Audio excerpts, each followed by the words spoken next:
പെട്ടെന്നൊരു ഫംഗ്ഷൻ വരുമ്പോൾ നല്ല അടിപൊളി ഡ്രസ്സൊക്കെ ഇടാൻ ആഗ്രഹിക്കാത്തവരായിട്ട് ആരും ഉണ്ടാവില്ല. ചിലപ്പോൾ നമ്മുടെ ബോഡി വെയിറ്റ് അല്ലെങ്കിൽ നമുക്ക് ഓവർ ബോഡി വെയിറ്റ് ഒക്കെ ഉള്ളതുകൊണ്ട് തന്നെ നമ്മൾ വിചാരിച്ച ഡ്രസ്സൊന്നും ഇടാൻ പറ്റുന്നില്ല. അതുപോലെ തന്നെ നമ്മുടെ സമൂഹത്തിൽ ബോഡി ഷേമിങ് വളരെ കൂടുതലാണ്. അതുകൊണ്ടൊക്കെ തന്നെ ഇന്ന് ഒരുപാട് പേര് എങ്ങനെ ഹെൽത്തി ആയിട്ട് ഡയറ്റ് ചെയ്യാം അല്ലെങ്കിൽ എങ്ങനെ ബോഡി വെയിറ്റ് കുറയ്ക്കാം എന്നൊക്കെ അന്വേഷിക്കുന്നവരാണ്. അപ്പം നമുക്കിന്ന് ഈ വീഡിയോയിലൂടെ എങ്ങനെ വെയിറ്റ് കുറയ്ക്കാമെന്ന് നോക്കാം. ഹായ്, ഞാൻ ഡോക്ടർ പ്രിയ, Q1B ഹെൽത്ത് കെയറിലെ ഹോമിയോപ്പത്തിക് ഫിസിഷ്യനാണ്. നമ്മുടെ ക്ലിനിക്കിൽ ഒരുപാട് പേഷ്യൻസോ അല്ലെങ്കിൽ ഒരുപാട് ആൾക്കാർ വരുന്നതാണ്. ഒരു മാസം കൊണ്ട് എങ്ങനെ 10 കിലോ കുറയ്ക്കാം, അല്ലെങ്കിൽ 8 കിലോ ഒരു ഫംഗ്ഷന് വേണ്ടി അർജൻറ്റായിട്ട് എങ്ങനെ കുറയ്ക്കാം, അങ്ങനെ കുറച്ചാൽ എന്തെങ്കിലും പ്രശ്നങ്ങളുണ്ടോ എന്നൊക്കെ ചോദിച്ചു വരാറുണ്ട്. നമ്മൾ കൃത്യമായൊരു ഡയറ്റ് ഉണ്ട്, അതോടൊപ്പം തന്നെ കൃത്യമായ വ്യായാമമൊക്കെ ഉണ്ടെങ്കിൽ കൃത്യമായിട്ട് നമ്മൾ ഈ പറഞ്ഞ പോലെ തന്നെ 8 കിലോയും 10 കിലോയും ഈസി ആയിട്ട് കുറയ്ക്കാവുന്നതാണ്. പക്ഷേ ചിലർക്കൊക്കെ ഇത് നമുക്ക് വിചാരിച്ച പോലെ നടക്കുന്നില്ല. അതെന്തുകൊണ്ടാണ് അങ്ങനെ ഉണ്ടാവുന്നത്? അവരെടുക്കുന്ന ഡയറ്റിൽ എന്തെങ്കിലും പാളിച്ചകൾ ഉണ്ടാവാം, അല്ലെങ്കിൽ അവരുടെ കൃത്യമായൊരു വ്യായാമം ഉണ്ടാവില്ല. നമുക്ക് ഈ വീഡിയോയിലൂടെ എങ്ങനെ ഹെൽത്തി ആയിട്ട് നമ്മുടെ വെയിറ്റ് കൺട്രോൾ ചെയ്യാമെന്ന് നോക്കാം. ഈ ടോപ്പിക്കിലേക്ക് വരുന്നതിന് മുമ്പ് നമുക്ക് എന്താണ് അമിതവണ്ണം എന്ന് നോക്കാം. അമിതവണ്ണം എന്ന് പറയുന്നത് നമ്മുടെ ശരീരത്തിന് ദോഷമാകും വിധം നമ്മുടെ ശരീരത്തിൽ കൊഴുപ്പടിയുന്ന ഒരു അവസ്ഥയാണ്. അപ്പോൾ എത്രയാണ് ഈ അമിതവണ്ണം എന്ന് പറയുന്ന ഒരു വാല്യൂവിൽ എന്തെങ്കിലും ഒരു ലിമിറ്റ് ഉണ്ടോ എന്ന് നമുക്ക് നോക്കണം. അങ്ങനെ നോക്കണമെങ്കിൽ നമുക്ക് സ്റ്റാൻഡേർഡ് ആയിട്ടൊരു ടെക്നിക്ക് ഉണ്ട്. അതായത് നമ്മുടെ ബോഡി വെയിറ്റ് കിലോഗ്രാമിൽ എടുക്കുക, അതിന് നമ്മുടെ ഹൈറ്റ് ഇൻ മീറ്റർ സ്ക്വയറിൽ ഹരിച്ച് കിട്ടുന്ന ഒരു വാല്യൂവിനെയാണ് നമ്മൾ BMI അല്ലെങ്കിൽ ബോഡി മാസ് ഇൻഡെക്സ് എന്ന് പറയുക. നമുക്ക് ഓരോരുത്തർക്കും നമുക്ക് വീട്ടിലിരുന്ന് തന്നെ ചെക്ക് ചെയ്യാവുന്നതേ ഉള്ളൂ. അങ്ങനെ ചെക്ക് ചെയ്ത് കിട്ടുന്ന വാല്യൂ 18നും 25നും ഇടയിലാണെങ്കിൽ അതിന് നമ്മൾ നോർമലായിട്ട് കൂട്ടും. 18ന് താഴെയുള്ളവരെ നമ്മൾ അണ്ടർ വെയിറ്റ് എന്നും 25നും 30നും ഇടയിലുള്ളതാണ് നമ്മൾ അമിതവണ്ണം എന്ന് പറയുക. 30ന് മുകളിൽ പോവുകയാണെങ്കിൽ അതിന് നമ്മൾ പൊണ്ണത്തടിയായിട്ടും കൂട്ടും. എന്തുകൊണ്ടാണ് ഇങ്ങനെ അമിതവണ്ണം ഉണ്ടാകുന്നത്? അമിതവണ്ണം ഉണ്ടാവാൻ പല കാരണങ്ങളുണ്ട്. ഒന്നാമതായിട്ട് പറയുകയാണെങ്കിൽ നമ്മുടെ ഒരു ഫുഡ് ഹാബിറ്റ്. നമ്മൾ വലിച്ചു വാരി കഴിക്കുക, നമ്മൾ ആവശ്യത്തിലും കൂടുതൽ കഴിക്കുക, അത് നമ്മൾ ഹെൽത്തി അല്ലാത്ത ഭക്ഷണങ്ങൾ കഴിക്കുക. ഇതുകൊണ്ടാണ് നമുക്ക് ഒന്നാമത് അമിതവണ്ണം വരുന്നത്. ഇത് കൂടാതെ തന്നെ ചില എൻഡോജീനിയസ് കണ്ടീഷൻസ്, അതായത് നമുക്ക് ചില അസുഖങ്ങളുണ്ടെങ്കിൽ, തൈറോയിഡിന് എന്തെങ്കിലും കംപ്ലയിൻസ് ഉണ്ടെങ്കിൽ, അതുപോലെ തന്നെ PCOD പോലെയുള്ള രോഗങ്ങളുള്ളവർക്ക്, ഇപ്പം ഒരു സ്ട്രെസ്സോ മെൻ്റൽ ടെൻഷനോ ഉണ്ടെങ്കിൽ അമിതമായിട്ട് ഫുഡ് വലിച്ചു വാരി കഴിക്കുക, ഇങ്ങനെ പല കണ്ടീഷൻസും ഉണ്ടാകും. ഇത് കൂടാതെ തന്നെ പാരമ്പര്യമായിട്ട് നമുക്ക് വണ്ണം കൂടുതലുള്ളവരെ കാണാൻ പറ്റും. ചില മെഡിസിൻസ് ഒക്കെ എടുക്കുക, സ്റ്റിറോയിഡ്സ് ഒക്കെ എടുത്തതിൻ്റെ ഭാഗമായിട്ട് വണ്ണം കൂടുന്നവരുണ്ടാവും. ഇതിനോടൊപ്പം തന്നെ കൃത്യമായൊരു വ്യായാമം ഇല്ല, ഒരു ലേസി ആയിട്ടുള്ള ലൈഫ് സ്റ്റൈൽ ആണെങ്കിൽ അതും നമുക്ക് അമിതവണ്ണത്തിലോട്ട് എത്തും. ഈ ഒരു കാരണങ്ങളൊക്കെ നമുക്ക് അറിയാമെങ്കിലും നമ്മളാരും വലുതായിട്ടൊന്നും നമ്മുടെ ശരീരത്തിനെ പറ്റി ആലോചിക്കാറില്ല.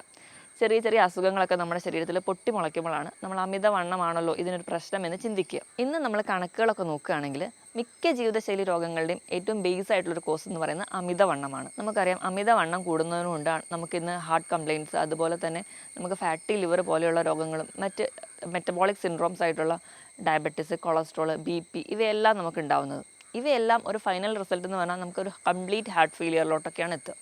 അപ്പോൾ നമ്മൾ നോക്കുകയാണെങ്കിൽ ഇന്ന് ഒരു മധ്യവയസ്കർ മാത്രമായിരുന്നു ഒരു മുൻ കാലഘട്ടത്തിൽ ഈ അമിതവണ്ണം എന്ന് പറയുന്ന പ്രശ്നം അലട്ടിയിരുന്നത്. പക്ഷേ ഇന്ന് കുട്ടികൾ തൊട്ട് അമിതവണ്ണമുണ്ട്. അതുകൊണ്ട് തന്നെ PCOD പോലെയുള്ള പ്രശ്നങ്ങൾ നമ്മൾ സ്ത്രീകളുടെ ഇടയിൽ വളരെ കോമൺ ആയിട്ടും കാണുന്നുണ്ട്. ഇതൊക്കെയാണ് പ്രധാനമായിട്ടും അമിതവണ്ണത്തിൻ്റെ കാരണം. നമുക്ക് എങ്ങനെ അമിതവണ്ണം നിയന്ത്രിക്കാം, അല്ലെങ്കിൽ അതിൻ്റെ മാനേജ്മെൻറ്റ് സൈഡിലോട്ട് വരികയാണെങ്കിൽ നമ്മൾ ഏറ്റവും ബേസ് ആയിട്ട് പറയേണ്ടത് ഒന്നാമത് നമ്മുടെ ഭക്ഷണ നിയന്ത്രണം, രണ്ടാമത് കൃത്യമായൊരു വ്യായാമമാണ്. ഭക്ഷണ നിയന്ത്രണം എന്ന് പറയുമ്പോഴും കൃത്യമായൊരു വ്യായാമം എന്ന് പറയുമ്പോഴും ഓരോരുത്തരെ ഡിപ്പെൻഡ് ചെയ്തത് മാറിക്കൊണ്ടിരിക്കും. അപ്പോൾ നമ്മളെല്ലാവരും നമ്മൾ യൂട്യൂബിൽ സെർച്ച് ചെയ്യുന്നു, നമുക്ക് പറ്റുന്നൊരു ഡയറ്റ് എടുക്കുന്നു, നമ്മളത് ചെയ്യുന്നു. നോർമലി നമ്മളെല്ലാവരും അങ്ങനെയാണ് ചെയ്യേണ്ടത്. പക്ഷേ അത് തെറ്റായൊരു രീതിയാണ്. നമുക്ക് കൃത്യമായിട്ടൊരു വെയിറ്റ് കുറയണമെങ്കിൽ നമ്മൾ ആദ്യം തന്നെ ഒരു ഫിസിഷ്യനെ അല്ലെങ്കിൽ ഒരു ഡോക്ടറെ കൺസൾട്ട് ചെയ്യുക. ഡോക്ടറെ കൺസൾട്ട് ചെയ്ത് കൃത്യമായി ഹെൽത്ത് ചെക്കപ്പ് ചെയ്യുക. നമ്മുടെ BP, കൊളസ്ട്രോൾ, നമുക്ക് എന്തെങ്കിലും തൈറോയ്ഡ് ഇഷ്യൂസോ അല്ലെങ്കിൽ മറ്റെന്തെങ്കിലും രോഗങ്ങൾ നമുക്കുണ്ടോ എന്ന് നോക്കുക. ഇങ്ങനെ എന്തെങ്കിലും ഒരു കണ്ടീഷൻസ് ഉണ്ടെങ്കിൽ ആദ്യം ആ അണ്ടർലൈൻ കോസിനെ അതിനെ ട്രീറ്റ് ചെയ്യാം. ആ ഒരു കണ്ടീഷൻ ട്രീറ്റ് ചെയ്താൽ തന്നെ നമുക്ക് അമിതവണ്ണം കുറയ്ക്കാം. ഇപ്പോൾ ഇങ്ങനെയൊന്നും പ്രശ്നമില്ല, നിങ്ങൾ ഹെൽത്തി ആണെങ്കിൽ നിങ്ങൾക്ക് എങ്ങനെ വെയിറ്റ് കുറയ്ക്കാം എന്നറിയാൻ വേണ്ടി ഒരു കൃത്യമായൊരു ഡോക്ടറുടെ സഹായത്തോടെ കൂടി മാത്രമേ നിങ്ങൾ ചെയ്യാവുള്ളൂ. നമുക്ക് ആദ്യം തന്നെ എങ്ങനെയാണ് ഭക്ഷണത്തിൽ നിയന്ത്രിക്കേണ്ടതെന്ന് നോക്കാം. ഭക്ഷണത്തിൽ നിയന്ത്രിക്കണം എന്ന് പറയുമ്പോൾ എല്ലാവരും പറയും പുറത്ത് പോയി കഴിക്കുന്നവർക്ക് മാത്രമേ വണ്ണം കൂടുള്ളൂ, വീട്ടിലെ ഭക്ഷണം കഴിച്ചാൽ വണ്ണം കൂടില്ല എന്ന്. ഇത് തെറ്റായ ഒരു നിഗമനമാണ്. നമ്മൾ വീട്ടിലെ ഭക്ഷണമാണ് കഴിക്കുന്നതെങ്കിലും അല്ലെങ്കിൽ പുറത്ത് പോയി ഭക്ഷണം കഴിക്കുന്നു എന്നതിനല്ല ഡിപ്പെൻഡ് ചെയ്യുക, നമ്മുടെ ഫുഡിൻ്റെ ക്വാളിറ്റീനെയാണ് ഡിപ്പെൻഡ് ചെയ്യുക. നമ്മൾ അമിതമായിട്ട് മധുരം കഴിക്കുന്നു, അമിതമായിട്ട് ഉപ്പ് കഴിക്കുന്നു, ഇവയൊക്കെ നമുക്ക് വണ്ണം കൂടാൻ വേണ്ടി കാരണമാകും. നമ്മൾ ഒരു മാസത്തേക്ക് പഞ്ചസാര തന്നെ കംപ്ലീറ്റ് ആയിട്ട് നിർത്തി നോക്കൂ, നിങ്ങളുടെ ബോഡി വെയിറ്റ് പെട്ടെന്ന് തന്നെ കുറയുന്നതായിട്ട് കാണാം. കാരണം നമ്മുടെ ശരീരത്തിലെത്തുന്ന വൈറ്റ് പോയിസൺ എന്നറിയപ്പെടുന്നത് പഞ്ചസാരയാണ്. അപ്പോൾ ബേസിക്കായിട്ട് നിങ്ങൾ ചെയ്യേണ്ടതെന്ന് വെച്ചിട്ടുണ്ടെങ്കിൽ പഞ്ചസാര, ഉപ്പ് ഇവയുടെയൊക്കെ ലെവൽ കൺട്രോൾ ചെയ്യുക. അപ്പോൾ ഒന്നാമതായിട്ട് ചെയ്യേണ്ടത് അതാണ്. രണ്ടാമതായിട്ട് അന്നജത്തിൻ്റെ അളവ് കുറയ്ക്കുക. അന്നജം എന്ന് പറയുമ്പോൾ നമ്മൾ കഴിക്കുന്ന അപ്പം, പുട്ട്, ദോശ, ഇഡ്ഡലി, ചോറ് ഇവയെല്ലാം അന്നജമാണ്. കംപ്ലീറ്റ്ലി നമ്മൾ അവോയ്ഡ് ചെയ്യുന്നത് ഇതിൻ്റെ അളവാണ്. കംപ്ലീറ്റ്ലി ഇത് അവോയ്ഡ് ചെയ്യുക എന്ന് പറഞ്ഞു കഴിഞ്ഞാൽ അന്നജം ഒന്നും കഴിക്കരുത് എന്നല്ല. അതിൻ്റെ ഒരു ഫുഡ് റെഗുലേറ്റ് ചെയ്യുക. അതെങ്ങനെയാണെന്ന് ഞാൻ വിശദമായി പറഞ്ഞുതരാം. ഇത് കൂടാതെ തന്നെ നമ്മൾ എണ്ണയിൽ വറുത്തതും പൊരിച്ചതുമായ ഭക്ഷണമാണ് കൂടുതലായിട്ട് കഴിക്കുന്നതെങ്കിൽ അവ കൺട്രോൾ ചെയ്യാം. ദിവസം കഴിക്കുന്ന ഉപ്പിൻ്റെ അളവ് എന്ന് പറഞ്ഞു കഴിഞ്ഞാൽ 5 ഗ്രാം മാത്രമേ പാടുള്ളൂ. ദിവസം കഴിക്കുന്ന ഉപ്പിൻ്റെ അളവ് എന്ന് പറഞ്ഞാൽ 1 ടീസ്പൂണാണ്. ഇതിൽ കൂടാതിരിക്കാൻ വേണ്ടി നിങ്ങൾ ശ്രദ്ധിക്കണം. അതോടൊപ്പം തന്നെ പഞ്ചസാര പൂർണ്ണമായും ഒഴിവാക്കുക. കുട്ടികൾക്ക് കുഞ്ഞിലേ തൊട്ട് ബേക്കറി ഐറ്റംസോ ഫ്രൂട്ട് ജ്യൂസസോ അല്ലെങ്കിൽ പെപ്സി കോള പോലെയുള്ള സോഫ്റ്റ് ഡ്രിങ്ക്സോ മേടിച്ച് കൊടുക്കാതിരിക്കുക. ഇവ നമുക്ക് വെയിറ്റ് ഗെയിനിന് ഒരു കാരണമാണ്. ഇതോടൊപ്പം തന്നെ എണ്ണയിൽ വറുത്തതും പൊരിച്ചതുമായ ഭക്ഷണം ഇവയും കംപ്ലീറ്റ് ആയിട്ട് കുറയ്ക്കാൻ വേണ്ടി ശ്രദ്ധിക്കുക. അതുപോലെ പ്രോസസ്ഡ് ഫുഡ്, ടിൻഡ് ഫുഡ്, മൈദ അടങ്ങിയ ഭക്ഷണങ്ങൾ ഇവയും കുറയ്ക്കുന്നത് നല്ലതാണ്. ഇവയൊക്കെയാണ് ഭക്ഷണത്തിൽ നമ്മൾ അവോയ്ഡ് ചെയ്യേണ്ടത്. അപ്പോൾ നമുക്കിനി എന്തൊക്കെ കഴിക്കാം? നമ്മൾ കഴിക്കുമ്പോൾ കൂടുതലായിട്ട് നമ്മുടെ ഭക്ഷണത്തിൽ അന്നജം മാറ്റിയിട്ട് പ്രോട്ടീൻ കൂടുതലായിട്ട് കഴിക്കുക. എന്താണ് ഈ പ്രോട്ടീൻ എന്ന് പറയുമ്പോൾ? നമ്മൾ കംപ്ലീറ്റ് പ്രോട്ടീൻ എന്ന് പറയുന്നത് നമ്മുടെ മുട്ടയാണ്. വലിയ കൊളസ്ട്രോളോ അല്ല വലിയ പ്രശ്നങ്ങളോ ഒന്നും ഇല്ലാത്ത ആൾക്കാർക്കാണെങ്കിൽ 2 3 മുട്ടയുടെ വെള്ളയും ഒരു മുട്ട ഫുള്ളായിട്ടും കഴിക്കാവുന്നതാണ് ഒരു ദിവസം. അപ്പോൾ നിങ്ങൾക്കിങ്ങനെ മുട്ട കഴിക്കാം. അതോടൊപ്പം തന്നെ പ്രോട്ടീൻ എന്ന് പറയുമ്പോൾ ഇറച്ചി, മീൻ ഇവയൊക്കെ നമ്മൾ പ്രോട്ടീനിൽ ഉൾപ്പെടുത്തും. ഇവയെല്ലാം കറി വെച്ച് നിങ്ങൾ കഴിക്കാം. അതോടൊപ്പം പയറ്, കടല, പരിപ്പ് ഇവയെല്ലാം പുഴുങ്ങി കഴിക്കുന്നതും വളരെ നല്ലതാണ്. ഇതൊക്കെയാണ് നമ്മൾ കഴിക്കേണ്ടത്. ഇനി നമുക്ക് കഴിക്കുന്നതിനോടൊപ്പം മാത്രം നമുക്ക് വെള്ളം കുടിക്കുന്നതിൻ്റെ അളവ് കൃത്യമായിട്ട് നിയന്ത്രിക്കണം. ഒരാളുടെ ബോഡി വെയിറ്റ് എന്ന് പറയുന്നത് അതിനോട് 25 കിലോയ്ക്ക് 1 ലിറ്റർ വെള്ളം എന്ന കണക്ക് നമ്മൾ വെള്ളവും കൂടി കുടിക്കാൻ വേണ്ടി ശ്രദ്ധിക്കുക. ഇതൊക്കെ നമ്മൾ ഭക്ഷണത്തിൽ സ്ഥിരമായി വരുന്ന തെറ്റുകൾ ഒന്ന് മാറ്റിയാൽ തന്നെ ഒരു പരിധി വരെ നമുക്ക് വെയിറ്റ് ലോസ് ഉണ്ടാവാൻ പറ്റും. ഇങ്ങനെയൊക്കെ പറഞ്ഞാലും കൃത്യമായിട്ടൊരു ഡയറ്റ് എങ്ങനെ സെറ്റ് ചെയ്യാൻ നോക്കാം. നമ്മൾ രാവിലെ എണീക്കുമ്പോൾ തന്നെ നമ്മൾ ബെഡ് കോഫി ആയിട്ടാണ് സ്റ്റാർട്ട് ചെയ്യുക. നല്ല കടുപ്പത്തിൽ നല്ല മധുരമൊക്കെ ഇട്ടൊരു ചായയോ കാപ്പിയോ അത് നമ്മുടെ ശീലമാണ്. അത് മാറ്റിയിട്ട് നിങ്ങളൊരു ഹെൽത്ത് ഡ്രിങ്ക്സ് അല്ലെങ്കിൽ ഒരു ഡീടോക്സിഫൈങ് ഡ്രിങ്ക്സ് സ്റ്റാർട്ട് ചെയ്യുക. അപ്പം നമുക്ക് ഏതൊക്കെയാണ് ആ ഡീടോക്സിഫൈങ് ഡ്രിങ്ക്സ് എന്ന് നോക്കാം. ഒന്നാമതായിട്ട് നമുക്ക് ഗ്രീൻ ടീ കുടിക്കാം. അത് നല്ലൊരു ആൻറ്റി ഓക്സിഡൻ്റ് ആണ്.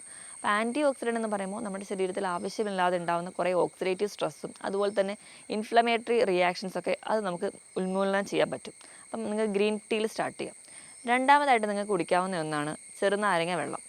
ചെറുനാരങ്ങ വെള്ളം കുടിക്കുമ്പോൾ നിങ്ങൾ ശ്രദ്ധിക്കേണ്ടത് എന്താണെന്ന് വെച്ചിട്ടുണ്ടെങ്കിൽ സ്ഥിരമായിട്ട് കുടിക്കാതിരിക്കാൻ വേണ്ടി ശ്രദ്ധിക്കുക. നിങ്ങൾക്ക് ഞാൻ നേരത്തെ പറഞ്ഞതുപോലെ നിങ്ങൾക്ക് ഫംഗ്ഷന് പോകാണ്ട് ഒരു 8 കിലോ കുറയ്ക്കണം വെയിറ്റ്. എന്നാലും നിങ്ങൾക്ക് നിങ്ങൾ വിചാരിച്ച ഡ്രസ്സ് ഇടാൻ പറ്റുള്ളൂ. ഇങ്ങനെ എമർജൻസി ആയിട്ട് വരുന്ന ഒരു യുദ്ധകാലാടിസ്ഥാനത്തിൽ വരുന്ന ഈ ഒരു കണ്ടീഷൻസിന് വേണ്ടിയിട്ട് നിങ്ങൾക്ക് ചെറുനാരങ്ങയുടെ വെള്ളം കുടിക്കാം. അതെങ്ങനെയാണ് പ്രിപ്പയർ ചെയ്യേണ്ടതെന്ന് നോക്കിക്കഴിഞ്ഞാൽ 1 ലിറ്റർ വെള്ളം എടുക്കുക. അതിനകത്തൊരു ചെറുനാരങ്ങ നിങ്ങൾ പിഴിഞ്ഞൊഴിഞ്ഞ് വെക്കുക. അതിലൂടെ ഒരു ചെറിയ കഷ്ണം ഇഞ്ചി കൂടി ചതച്ചിടുക. രാത്രി ഇത് പ്രിപ്പയർ ചെയ്ത് വെക്കുക. രാവിലെ എണീക്കുമ്പോൾ തൊട്ട് ഇത് നിങ്ങൾ കുടിക്കാൻ വേണ്ടി സ്റ്റാർട്ട് ചെയ്യുക.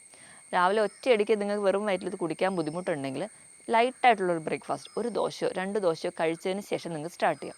എപ്പോഴും അസിഡിറ്റി പോലെയുള്ള പ്രശ്നങ്ങളുള്ളവരാണെങ്കിൽ വെറും വയറ്റിൽ കുടിക്കാത്തതാണ് നല്ലത്. ഇപ്പം 1 ലിറ്റർ വെള്ളം നിങ്ങൾക്ക് 250 ml എന്ന അളവിൽ 3-4 തവണയായിട്ട് നിങ്ങൾക്കത് കുടിച്ച് തീർക്കാവുന്നതാണ്. ഇങ്ങനെ ചെയ്യുമ്പോൾ ഉള്ള ഗുണം എന്താണെന്ന് വെച്ചിട്ടുണ്ടെങ്കിൽ ഇതിനോടൊപ്പം തന്നെ ഇങ്ങനെ ഈ വെള്ളം കുടിക്കുന്നതിനോടൊപ്പം തന്നെ കൃത്യമായൊരു ലൈഫ് സ്റ്റൈലും ഉണ്ട്. അതോടൊപ്പം തന്നെ ഒരു വ്യായാമം കൂടി ഉണ്ടെങ്കിൽ ഈ പറയുന്ന ഡീടോക്സിഫിക്കേഷൻ ഫംഗ്ഷൻ നടക്കുന്നത് വഴി നിങ്ങൾക്ക് നിങ്ങളുടെ ബോഡിയിലുള്ള വേസ്റ്റൊക്കെ ബവലായിട്ടോ യൂറിനായിട്ടോ പുറന്തള്ളപ്പെടും. അത് തന്നെ നിങ്ങൾക്ക് ഒരു ഫ്രഷ്നെസ് ഫീൽ ചെയ്യും. അത് നമ്മുടെ മുടിക്കും സ്കിന്നിനും ഒക്കെ കൂടുതൽ സപ്പോർട്ടീവാണ് ചെറുനാരങ്ങ. കാരണം ധാരാളം വൈറ്റമിൻ സിയും അടങ്ങിയിട്ടുണ്ട്. അപ്പോൾ നമുക്ക് പെട്ടെന്നുള്ള ഒരു ആവശ്യത്തിന് സ്ഥിരമായി കുടിക്കാനല്ല, പെട്ടെന്ന് വെയിറ്റ് കുറയ്ക്കണം എന്ന ആഗ്രഹമുള്ളവർക്കാണെങ്കിൽ ഇത് ചെയ്യാവുന്നതാണ്. രണ്ടാമതായിട്ട് നിങ്ങൾക്കിങ്ങനെ മോർണിംഗ് രാവിലെ എണീക്കുമ്പോൾ തന്നെ കുടിക്കാൻ പറ്റുന്ന ഒന്നാണ് ജീരകവെള്ളം. നമ്മുടെ ചെറുജീരകം എടുക്കുക. നിങ്ങൾക്ക് ഒരു ദിവസം 1 മുതൽ 1.5 ടീസ്പൂൺ വരെ ചെറുജീരകം നമുക്ക് നമ്മുടെ ഫുഡിൽ ഉൾപ്പെടുത്താവുന്നതാണ്.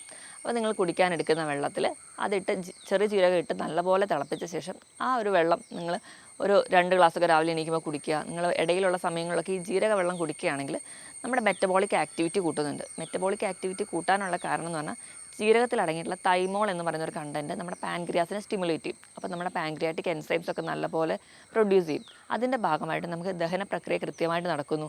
ഇതിനോടൊപ്പം തന്നെ നമുക്ക് ഗ്യാസിൻ്റെ പ്രശ്നങ്ങളോ അല്ലെങ്കിൽ മറ്റ് പുളിച്ച തകട്ടൽ പോലെയുള്ള ബുദ്ധിമുട്ടുകളുണ്ടെങ്കിൽ അത് പൂർണ്ണമായിട്ട് മാറുന്നതായിട്ട് കാണാം. ഏത് പ്രായക്കാർക്കും കുടിക്കാവുന്ന ഒന്നാണ് ജീരകവെള്ളം.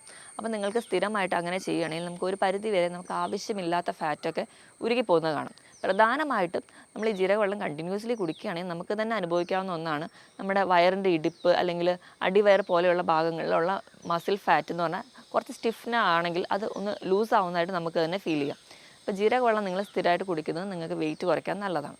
മൂന്നാമതായിട്ട് നമുക്ക് കറുകപ്പട്ട അല്ലെങ്കിൽ സിനമൺ ഇത് പൊടിച്ച് അതൊരു നുള്ളിട്ട് ഒരു 2 ഗ്ലാസ് വെള്ളത്തിലേക്ക് ആഡ് ചെയ്ത് നല്ലപോലെ തിളപ്പിച്ച് അത് കുടിക്കാവുന്നതാണ്. എംപ്റ്റി സ്റ്റൊമക്കിൽ കുടിക്കുന്നതുകൊണ്ട് യാതൊരുവിധ ദോഷവുമില്ല. ഇത് നമുക്ക് എക്സ്ട്രാ ആയിട്ടുള്ള ഫാറ്റ് ബേൺ ചെയ്യുന്നതായിട്ട് കാണാം.